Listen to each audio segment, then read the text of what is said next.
Whoosh! Lonnie Johnson's Super Soaking Stream of Inventions by Chris Barton and illustrated by Don Tate.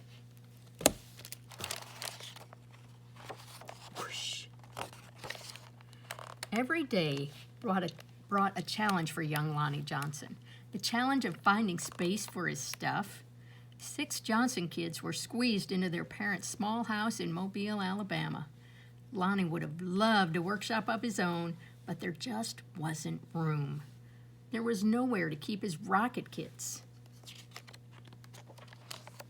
Bamboo shooters, rubber band guns, erector set, go-kart engine, bolts and screws and other spare parts his dad let him bring in from the shed, and various other things he'd hauled back from the junkyard.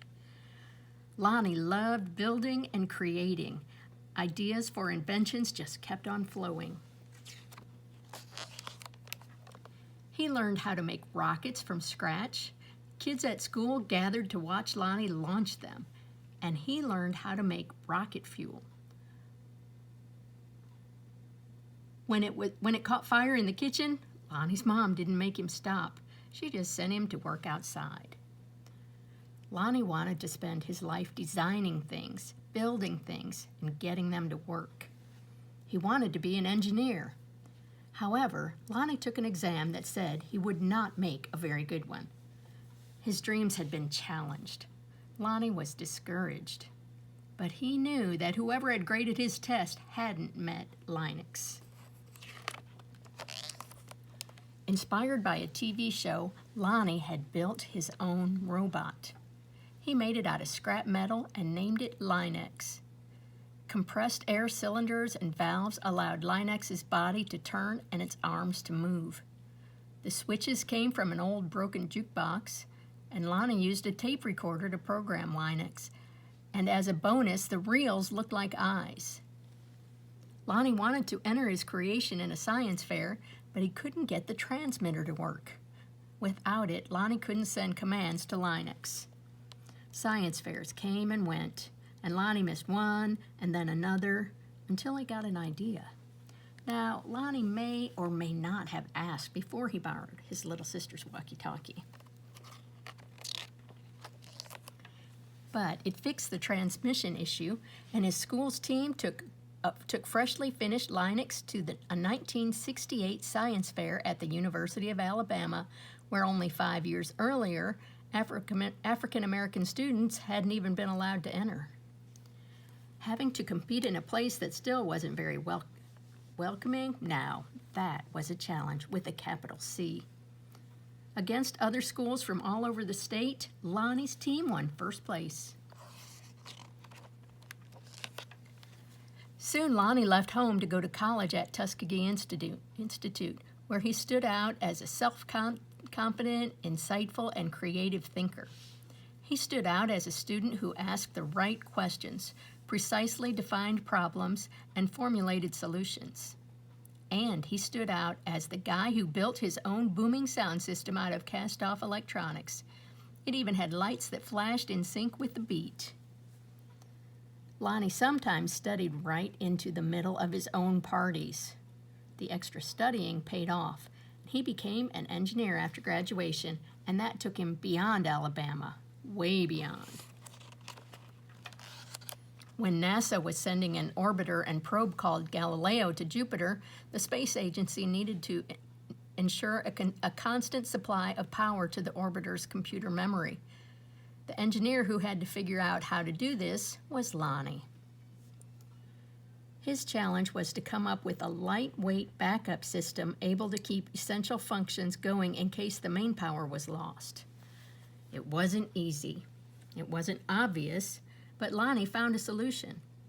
Some at NASA's Jet Propulsion Laboratory doubted his idea would work, but Lonnie convinced them it would. He was right. As it photographed Jupiter and its moons, Galileo was supported by the power package that Lonnie designed. Much of what we know about Jupiter could have been at risk in a power failure if not for Lonnie. Ideas for other problems to solve just kept on flowing. They flowed whether Lonnie was working with hundreds of people at NASA or up late tinkering with his own inventions in, finally, his own workshop. Lonnie knew the world's millions of refrigerators and air conditioners needed a new cooling system, one that didn't use R12, a chemical that was bad for the environment. He had an idea for using water and air pressure instead, and to test his idea, he made a pump and a nozzle, connected them to the bathroom faucet, turned on the faucet, turned on the pump, and then whoosh! The stream blasted across the bathroom was so powerful that it created a curtain-swirling breeze. It also gave Lonnie an idea for yet another invention. This, he thought, would make a great water gun. First, he had to find or make the parts, including a pump small enough for a child to handle. Then he had to glue the parts together into a prototype, which is an early version with room for improvement. Finally, Lonnie tested his strange-looking squirt gun at a picnic. "Does it really work?" a man asked. "Sure," said Lonnie. "Want to see?" And Lonnie worked the pump, which squeezed air into a chamber, and when he pulled the trigger, the air escaped, forcing water out with a whoosh. For a water battle to be a fair fight, there couldn't be just one of Lonnie's water guns. He needed help making more. So he went to a toy company after toy company after toy company. No, no, no, no, no, no. Yes. The word no flowed again and again, but finally one company said yes. It planned to make his water gun. Lonnie also had other projects, a water-propelled toy airplane, 2 kinds of engines, and his cooling system. He found investors to provide the money for turning his ideas into products that people could buy. He made a leap of faith, quit his day job, and devoted himself to full-time inventing. But soon, each plan fell apart, even the one for the water gun. These things sometimes happen, but when they happen one after another to the same person, well, that's some pretty bad luck. Lonnie didn't have a job. He didn't have the money he'd been counting on. He and his family had to move out of their home and into a little apartment. He was angry and scared.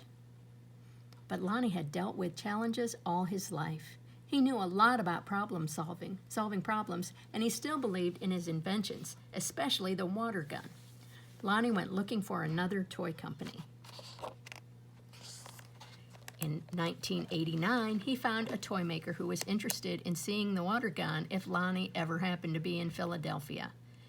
"But don't make a special trip," the guy said. But Lonnie made a special trip. In his wife's suitcase, he carried the new prototype. He unpacked it, filled the tank with water, pumped the gun until the air pressure was good and high, and whoosh! Ooh. Wow. Kids everywhere agreed with that wow.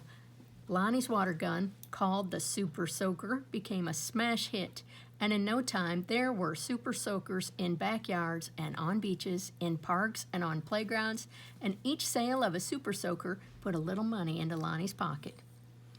All those hours, all those years that Lonnie spent in his workshop had paid off big time. Now he could afford to do just about anything he wanted. So what did Lonnie do?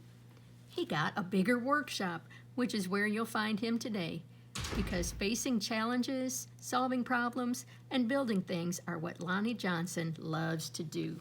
And his ideas just keep on flowing. The